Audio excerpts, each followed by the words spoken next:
يا مرحبا متابعينا الكرام. غسالتنا LG بتاعة شو انفرتر، غسالة تايلاندي محترمة. مشكلتها الوحيدة ان الجير بوكس بتاعها حساس جدا، فحتى ان الناس بتستعمله غلط كمستوى الملابس مع مستوى مية. الموضوع نسبة وتناسب. غير كده كمان الناس بتغسل فيها بطاطين، انت هتخسرها. اقل صيانة فيها هتعدي 5000 جنيه في حالة انك بتستعملها البطاطين على طول، فاهمني؟ فطبعا دلوقتي احنا مشكلتنا دلوقتي ان الغسالة الصمام ده مش شغال، بتسحب بس ميه من ناحيه السخن طبعا، لان احنا جايبينها ورم اللي هو الدافئ، فبتسحب شويه هنا وشويه هنا.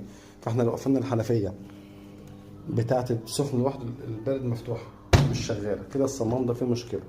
يا فاصل خالص يا هيتغير، يا فاصل خالص يا هيتغير يا هتصلح.